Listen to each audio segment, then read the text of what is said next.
Apa itu belajar efektif? Simak yuk penjelasannya. Belajar efektif merupakan penggabungan antara pembelajaran bermakna, pengorganisasian, dan elaborasi yang berbeda-beda. Nah, teman-teman, belajar tidak hanya mendengarkan, tetapi juga mencatat apa yang telah diajarkan supaya dapat dipelajari kembali. Untuk mempermudah dalam mempelajarinya, teman-teman bisa mencatat, kemudian meringkas, dan mengambil poin-poin penting untuk dipelajari kembali. Kenapa ya ada siswa yang tidak efektif dalam belajarnya? Berikut adalah faktor yang membuat pembelajaran tidak efektif. Faktor yang pertama, ada metode pembelajaran. Kita harus paham metode pembelajaran seperti apa yang paling efektif untuk diri kita. Faktor yang kedua adalah cara penyampaian. Jika di saat awal penyampaian saja kita tidak mengerti, maka akan sangat susah menentukan keefisienan belajar kita sendiri. Karena kita harus banyak mencari hal yang kita tidak tahu, baru bisa meringkas pembelajarannya.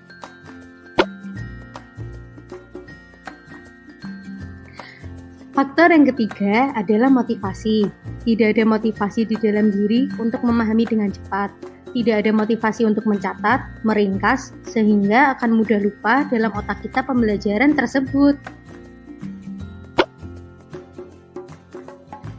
Faktor yang keempat adalah tidak ada tuntutan dan persaingan. Kurangnya rasa tantangan mengalahkan seseorang dalam segi pembelajaran juga bisa membuat pembelajaran tidak efektif.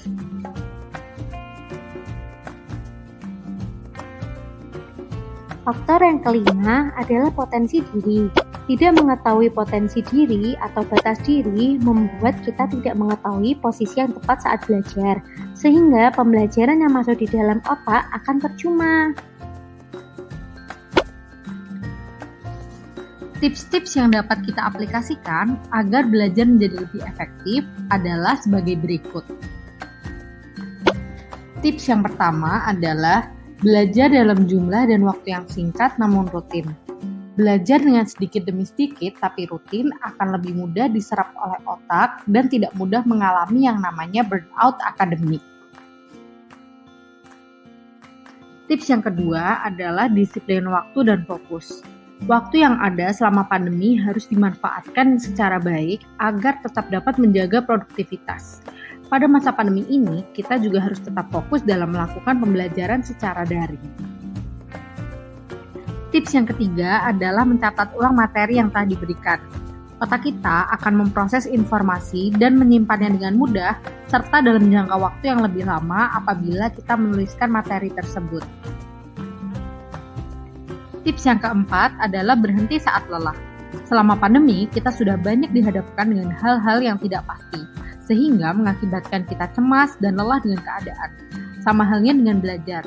Apabila kita lelah, sebaiknya jangan memaksakan belajar agar materi yang disampaikan dapat diterima dengan maksimal. Tips yang kelima, kita harus melakukan olahraga ringan untuk menjaga kebugaran dan juga banyak minum untuk menghindari dehidrasi supaya kita bisa belajar dengan lebih fokus lagi. Tips yang keenam, tidur yang cukup. Teman-teman, kita harus kurangi begadang agar fungsi tubuh tetap optimal dan pembelajaran secara daring tetap nyaman meskipun di rumah. Tips yang ketujuh adalah ciptakan fasilitas belajar yang nyaman seperti ruang belajar dan koneksi internet yang stabil. Tips yang terakhir atau tips yang kedelapan, ciptakan situasi belajar yang kondusif agar kita dapat lebih fokus dalam memahami materi.